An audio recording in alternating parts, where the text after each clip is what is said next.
They don't teach you this in school, and no one hands it to you wrapped in success or praise. But the truth is, life demands a strength that isn't loud, flashy, or performative. Real strength is forged in silence, in the moments when you're alone with your thoughts, when no one is watching, and when you have every reason to quit but don't. It grows when you learn to sit with discomfort, to let go of what you can't control, and to face each day not with bravado, but with quiet discipline. This isn't about pretending to be okay or suppressing how you feel. It's about mastering the art of living with inner strength, where your mind becomes your ally, your stillness becomes your edge, and your response, not your reaction, shapes your world. And when you begin to train your mind the way a warrior trains his body, something changes. You stop chasing validation, you stop overthinking every failure, and you start building a mindset that is calm, clear, and unshakable. So if you've ever felt overwhelmed by noise, pulled by chaos, or tired of trying to hold everything together, stay with me. Because in the next 30 minutes, you won't just learn how to survive with strength. You'll remember that you were always built to. Subscribe if you haven't yet, and share your story below.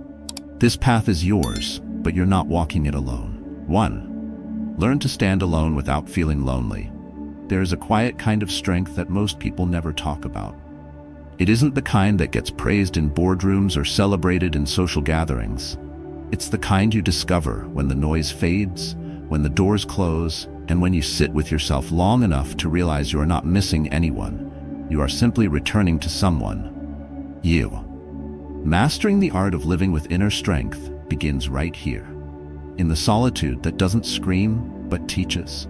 And yet, for so many, the idea of being alone is terrifying. Not because solitude is painful, but because we've been taught that our worth is measured by how many people orbit us. But what if the opposite is true? What if solitude isn't emptiness but clarity? In a world obsessed with connection, being able to disconnect and still feel whole has become a radical act of resilience. To stand alone and not feel lonely is not about avoiding people. It's about no longer needing them to validate your peace. This doesn't mean you reject relationships or isolate yourself from the world. It means you stop outsourcing your self-worth to external voices. When your sense of self depends on company, you become vulnerable to manipulation, to disappointment, to chaos. But when your foundation is built from within, relationships become a choice, not a crutch. You begin to engage with people not because you need their approval to feel valuable, but because you do genuinely enjoy their presence. That shift changes everything. You stop fearing rejection, you stop performing for affection, and you start living with a kind of mental independence that can't be taken from you. And that's the essence of inner strength, the ability to remain rooted in who you are, even when the world around you tries to pull you in 100 directions. Think about the man who spent years defining himself through his role: provider, protector, partner. When that role shifts, perhaps through divorce, retirement, or an empty nest, he's left staring at a version of himself he no longer recognizes. But it is in that very disorientation that something powerful can emerge. Left without the noise of roles and responsibilities, he begins to ask the deeper questions. Who am I without the title? What remains when the performance ends? And the answer, if he dares to stay long enough in that silence, is always the same. I am still here, still capable, still whole. This is not about turning your back on the world, but about turning toward yourself with the same energy you've always given others. Learning to enjoy your own company is not selfish, it's strategic. Because once you're comfortable in your own skin, you're no longer pressured to chase empty conversations or fill your time with distractions. You begin to make decisions from alignment, not anxiety. Your evenings become quieter, yes, but also richer. A morning cup of coffee alone doesn't feel like a lack anymore, it feels like power. It's in these small, ordinary rituals, cooking for yourself, going for a walk without your phone, journaling your thoughts, that you begin to reclaim your presence. And presence is everything. The present moment is where strength lives. You cannot find peace while running from yourself. You can't build clarity if your days are filled with background noise and inner chaos. When you remove the distractions, what's left is the truth. And sometimes that's the only thing you really needed to hear. So how do you begin? Slowly. You start by not rushing to fill every empty space. You learn to let a moment be silent without immediately reacting. You resist the urge to text someone just to feel less alone. You breathe through the discomfort, and soon you realize it isn't discomfort, it's unfamiliarity. And like all things new, it becomes easier with practice.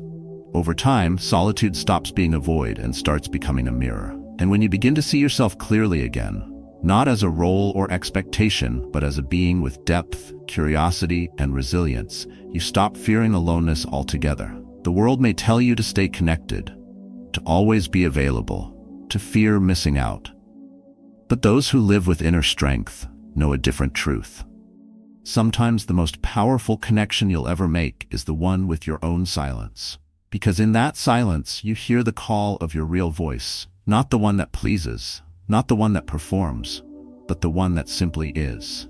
And once you learn to stand beside that voice, you will never again feel lonely in the presence of your own soul.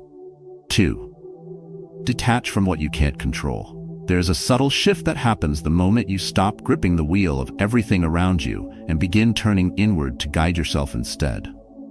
To detach from what you can't control is not to give up, it's to finally see where your real influence begins. And in that recognition, a kind of peace emerges, not soft or passive, but firm and grounded, like standing barefoot on solid earth after drifting in a storm for too long. The art of inner strength demands this skill, because no fortress can stand tall when it's shaken by every passing wind. You must become immovable, not by resisting the world, but by refusing to let it own your mind. When your thoughts are wrapped around things beyond your reach, someone else's mood, the news cycle, the way others drive, speak, react, you're not just wasting energy, you're draining the reserves you need to face what is yours to manage.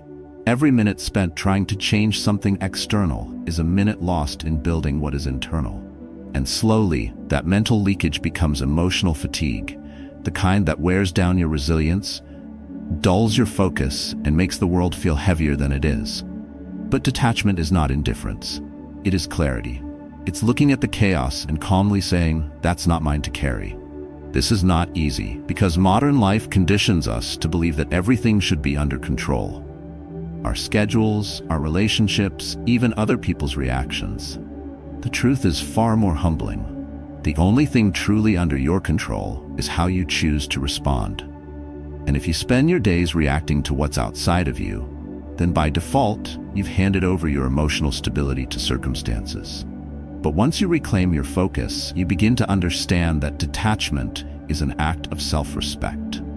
It's choosing to protect your mental space as sacred, not because you're running from responsibility, but because you're finally taking the right one. Imagine a man in traffic, white-knuckled, shouting at the car in front of him as if his rage could magically clear the road. We laugh because it's familiar.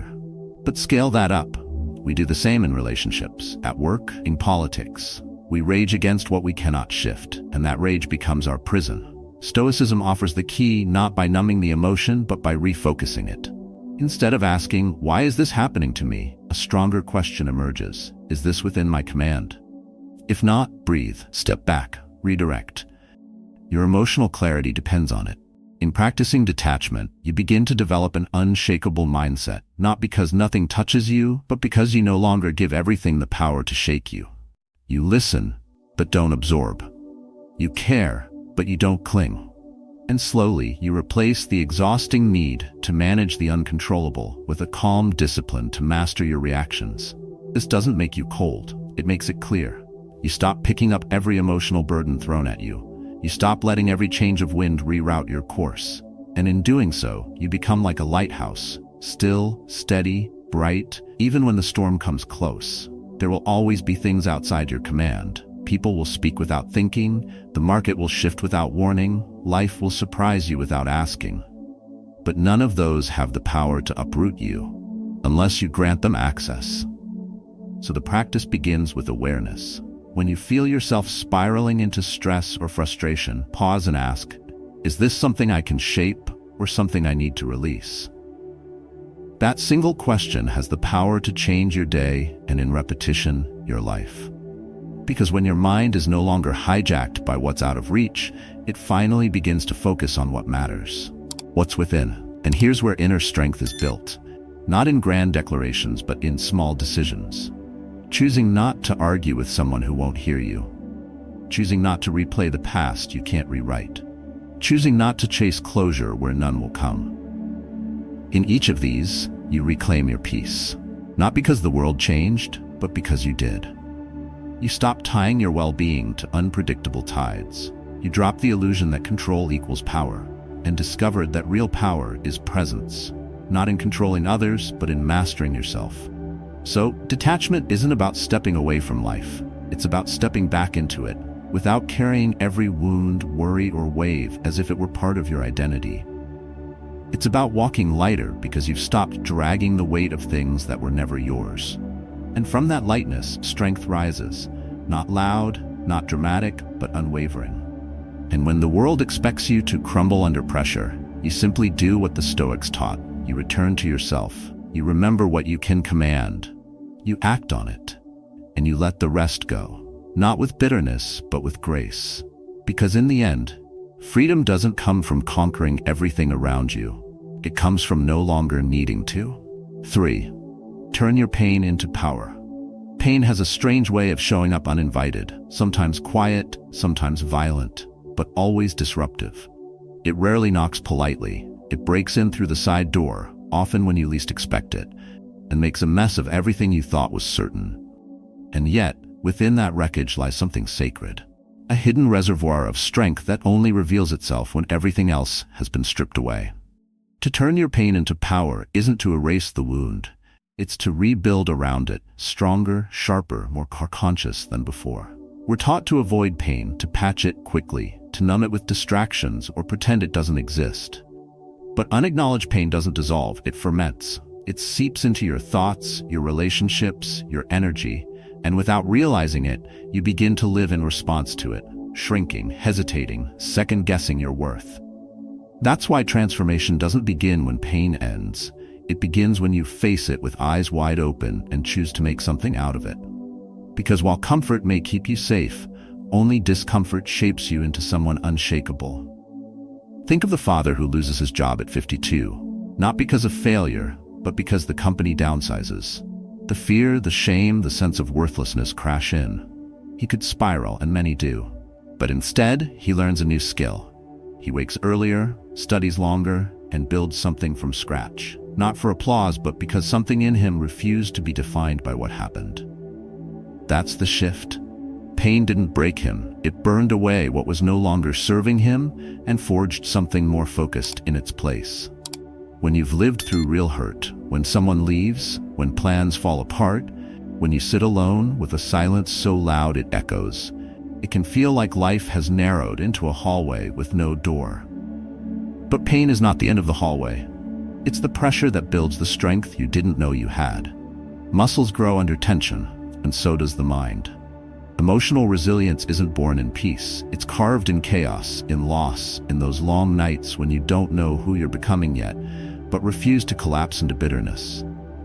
The Stoics never said, "Don't feel." They said, "Feel with awareness." Suffering in silence isn't strength. Processing with clarity is. You don't need to put a smile on your face when your world is falling apart. What you need is the kind of inner discipline that allows you to sit with the pain, listen to what it's telling you, and then when ready, rise with a new purpose. That pain you're carrying, it's not a burden, it's a blueprint. You can build with it if you stop trying to bury it. Too often, people rush to move on, to jump into the next relationship, the next distraction, the next phase of life without allowing the pain to teach them anything. But when you skip the fire, you miss the forging. Pain teaches boundaries, clarity, and focus. It tells you what really matters. It strips away illusions.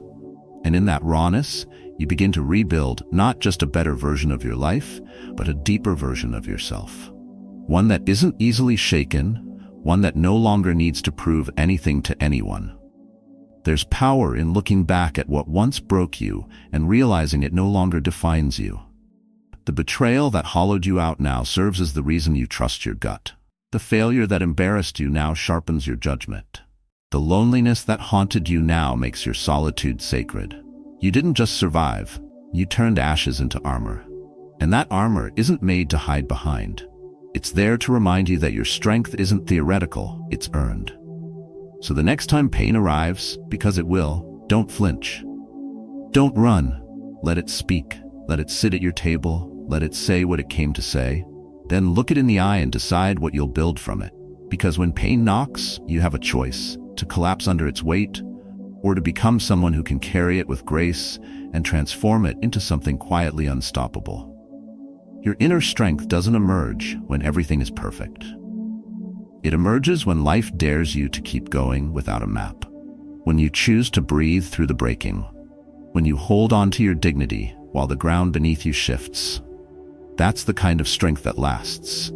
The kind that doesn't need to announce itself, because it speaks in how you walk, how you hold your peace, how you carry yourself through a storm. In this life, you don't get to choose whether or not you'll be hurt.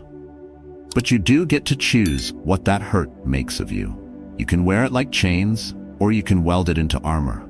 And when you do, not only do you become more grounded, you become someone others look to when their pain begins. You become the fortress, quiet, steady, unshaken, not because you were untouched by pain, but because you turned it into your power. For silence is a weapon, not a weakness. Silence in a world addicted to noise is often misunderstood. We're conditioned to fill every space with sound, opinions, explanations, justifications, believing that if we're not speaking, we're somehow surrendering. But that couldn't be further from the truth. Silence, when chosen with clarity, is not retreat. It is precision. It is power held in reserve. And for those walking the path of inner strength, it is one of the most disciplined tools in their arsenal. There is a certain quiet that doesn't beg to be understood, doesn't ask for validation, and doesn't fight to be seen. It's the kind of quiet that carries the weight of self-possession. Because when you no longer feel the need to prove, defend, or persuade, when your sense of identity is no longer tied to external reactions, you discover a new form of freedom, one where your peace is no longer up for debate. And that's when silence begins to sharpen, not soften, your presence. Many confuse silence with passivity, imagining that those who don't speak immediately are either afraid or unsure. But silence, when anchored in awareness, is neither fear nor hesitation. It is strategy. It's the refusal to react to every provocation, the ability to pause while others rush, and the strength to hold your center even when the world is demanding a response. It's the moment you realize that the strongest move is not always the loudest one. It's the stillness that can't be pushed. In the Stoic tradition, silence is not merely the absence of noise. It is the presence of control. It is restraint over reactivity. It is observation before expression. The Stoic does not rush to speak because he knows that not every truth must be shouted, and not every opinion deserves a response. Words once released cannot be recalled, and the undisciplined tongue often betrays the discipline of the mind. When you speak only when it matters, your voice begins to carry the weight of meaning, not just sound. To treat silence as weakness is to underestimate its force. Because silence doesn't always mean surrender, it often signals that you've entered a different playing field, one where battles are won not by raising your voice, but by refusing to be pulled into games that drain your energy. You begin to realize that sometimes the most commanding presence in the room isn't the one arguing, it's the one listening. Not because they don't have something to say, but because they've already said it to themselves, and they've made peace with not being heard. There's a kind of strength that rises when you're no longer addicted to reaction. When you stop needing the last word, the final jab, the validation of being right, you gain something far more valuable: command over yourself. And when you master that, no one, not an insult, not a judgment, not even betrayal, can reach deep enough to shake what you've built. Because silence becomes the shield, it becomes the filter, it becomes the pause that gives you space to choose, not just respond. This doesn't mean silence is always the answer, or that speaking should be avoided. It means that speaking becomes sacred, that expression becomes intentional. And when your voice finally emerges from the stillness, it strikes with clarity because it comes from a mind that has already sifted through noise and found what's worth saying. You begin to speak less, but when you do, people listen. Not because you demand attention, but because your presence commands it. In a culture obsessed with visibility, stillness is an act of rebellion. When everyone else is trying to be louder, more noticeable, more certain, your silence becomes magnetic. It doesn't compete because it doesn't need to. It reflects a different kind of confidence, one that isn't built on reaction, but on restraint. That's why those who are truly strong often say the least. Their lives speak louder than their words ever could. Silence also creates space for clarity. In that space, you observe not just others, but yourself. You begin to notice your own triggers, your own assumptions, the way your thoughts pull you toward conflict or insecurity. And when you sit with that without judgment, you learn how to move differently, not out of fear, but with focus. You stop leaking energy into arguments that go nowhere, into validation that never lasts, and into battles that aren't worth the bruise. There's peace in that discipline. Not a fragile peace that breaks when provoked, but a deep, grounded calm that holds steady under pressure. And from that calm, your choices become more deliberate, your emotions more aligned, and your words more powerful. You don't need to raise your voice because your energy does the talking. You don't need to defend every decision because your path is clear to you, even if it isn't to others. When you understand silence as a weapon, you stop fearing it. You stop rushing to fill the space. You begin to trust that the pause before a response is where your strength gathers. And that restraint is not weakness, it is wisdom. Because in the end, real power doesn't need to announce itself. It doesn't shout, it doesn't scramble, it doesn't seek approval. It simply exists, like a fortress that stands not because it's loud, but because it's unshakable. So let the world speak in circles if it must. Let others chase noise and mistake volume for value. You have something more enduring. You have silence, not as absence, but as essence, as a choice, as a force, as proof that your mind belongs to you and your energy flows where you decide. And that, more than anything, is the mark of someone who has mastered the art of living with inner strength. 5. Discipline your thoughts like a warrior. Trains his body. Your mind is your battlefield. Every day, from the moment you wake up to the final second before sleep, thoughts rise like waves, some calm, some chaotic, many uninvited. And unless you train your mind with the same precision and intention as a warrior trains his body, it will betray you at the first sign of pressure. Inner strength is not something you stumble into. It is something you build, rep by rep, thought by thought, breath by breath. No one becomes resilient by accident. The strongest people you know, the ones who seem calm in chaos, who don't unravel when the world throws punches, didn't just wake up like that. They forged themselves, quietly, repeatedly, through the daily discipline of choosing what to focus on, what to let go of, and when to stop feeding thoughts that only weaken their resolve. Like a fighter who doesn't waste movement, the disciplined mind knows where to direct its energy and when to hold back. It doesn't flinch at discomfort, because it understands that discomfort is part of the training. When you don't train your thoughts begin to train you. You become reactive, impulsive, scattered, pulled in every direction by what-ifs, regrets, comparisons, and fears that were never yours to carry. Your attention gets hijacked. Your peace becomes conditional. Your confidence becomes fragile. But the moment you decide to become the master of your mind, not its prisoner, that's when your transformation begins. That's when you stop asking the world to change so you can feel better, and instead begin sharpening your ability to meet the world as it is, without losing yourself in the process.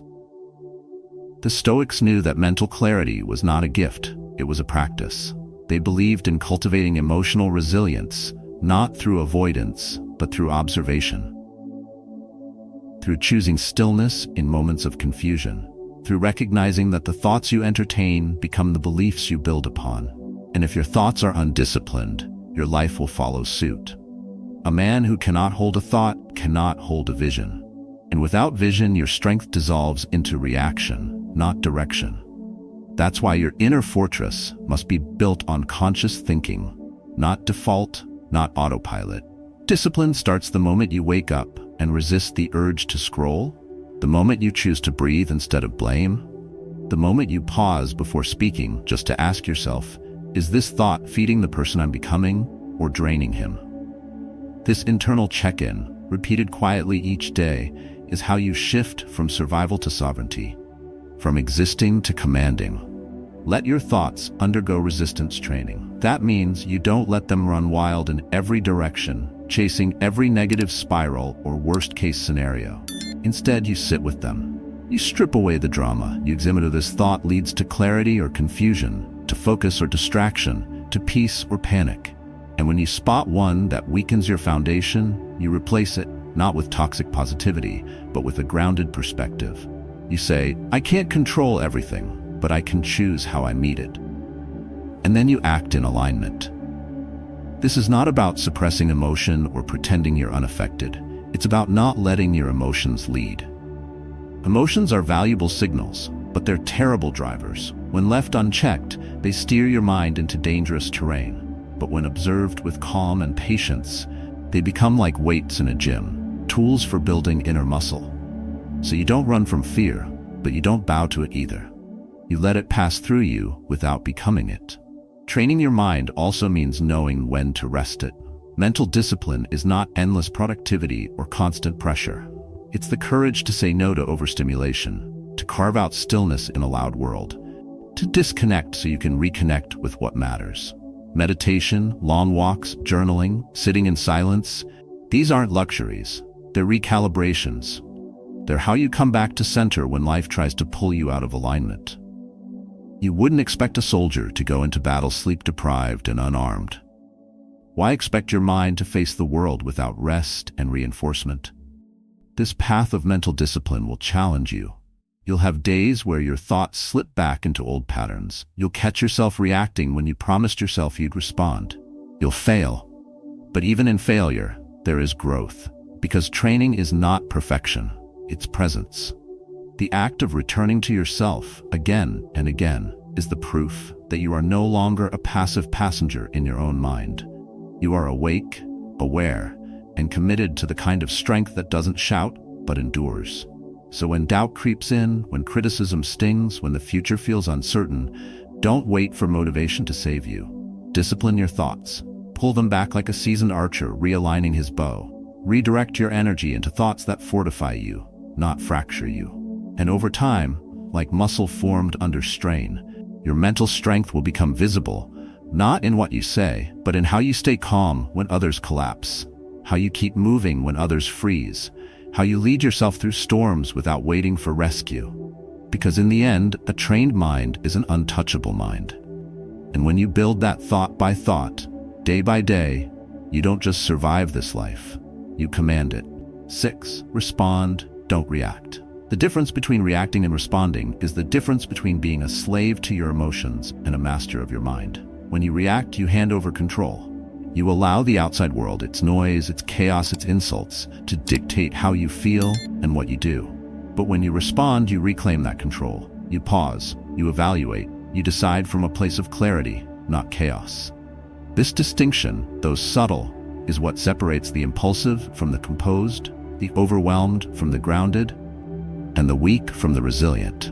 In the art of inner strength, this is one of the most vital disciplines you'll ever build. Think of it like a storm. A reaction is thunder, loud, fast, and unpredictable. But a response is the mountain, silent, still, and unmoved.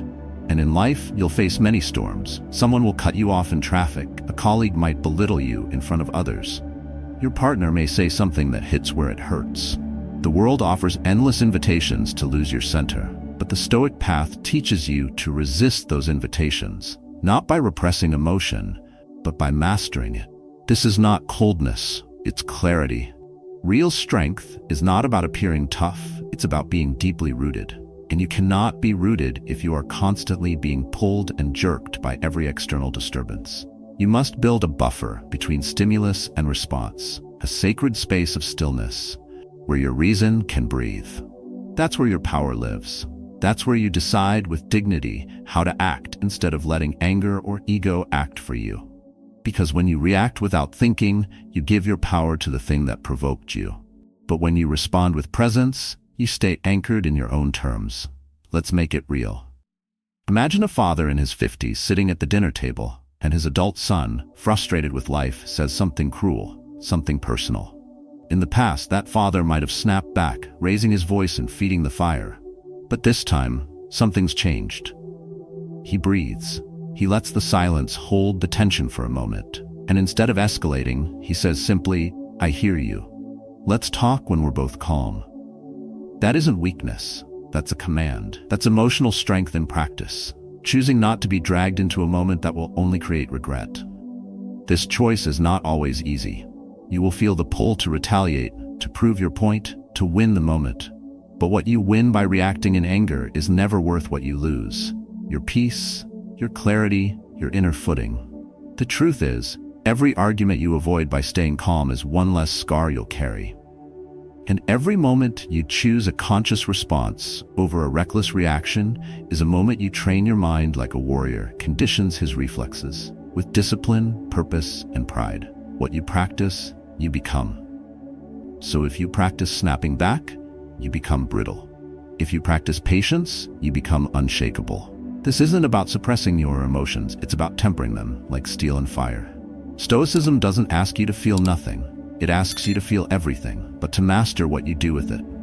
There is immense quiet power in saying, "This provoked me, but it will not control me."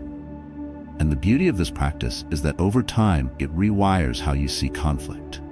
You begin to see emotional bait for what it is.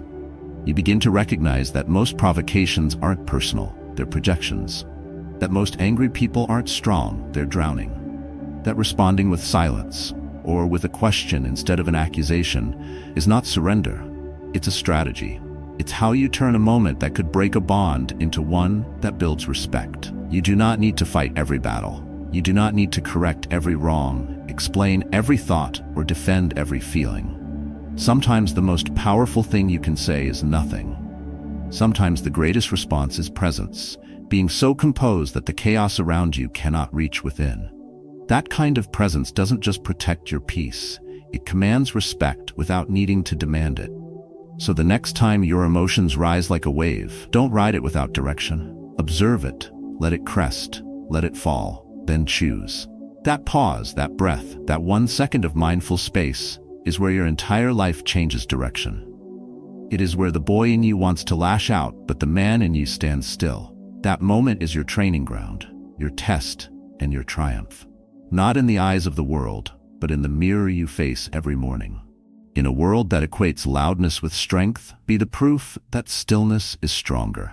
Show up with the kind of self-mastery that doesn't need to prove itself. Let your responses be shaped not by fear, pride, or woundedness, but by clarity, purpose, and inner alignment. That's how you build the art of living with inner strength. One breath, one pause, one response at a time.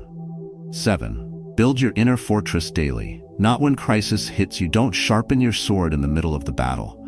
You prepare it in the quiet, in the slow mornings, in the days that seem uneventful. This is where the true art of inner strength begins.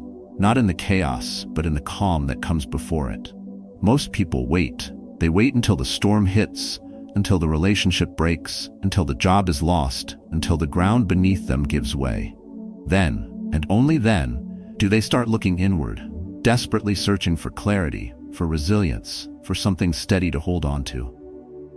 But strength built in panic is unstable, and a fortress raised during the siege will always be too late. Inner strength is not emergency armor. It is daily architecture. The kind you lay brick by brick, silently, deliberately, through the choices you make when no one is watching. Every morning, you choose not to check your phone first, but to sit in silence for just 5 minutes.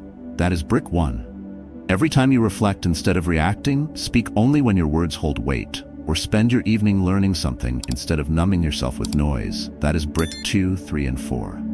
Slowly the fortress forms. Not flashy, not loud, but real, solid. And when the winds come, and they will, you don't flinch, because you've already weathered 100 smaller winds before. Too often, we romanticize breakthrough moments, those grand, cinematic turning points where a man rises from the ashes in a blaze of glory.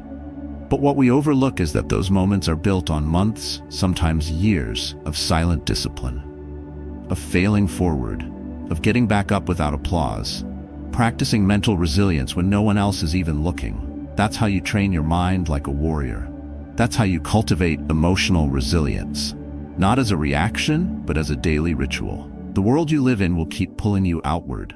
Notifications, demands, headlines, distractions, they all compete for your attention. And slowly, your mental strength begins to scatter.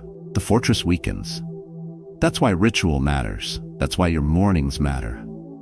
If you start your day by giving your attention to everything external, you begin to live defensively. But if you begin by going inward, if you claim the first part of your day as a sacred space for stillness, reflection, discipline, then you train your nervous system to stay centered, no matter what comes later. This isn't about being perfect. It's about being consistent. Your fortress doesn't have to look like anyone else's. For one man, it's a 30-minute walk before dawn. For another, it's journaling. For you, it might be reading a single page of a Stoic text and asking one hard question: am I living by what I claim to believe? The key is not what you do, it's that you do it every single day. When it's easy, when it's hard, when no one cares, especially then. Because one day the crisis will come, the betrayal, the health scare, the financial collapse, the unexpected loss. And in that moment, you won't rise to the occasion, you will fall back on your training.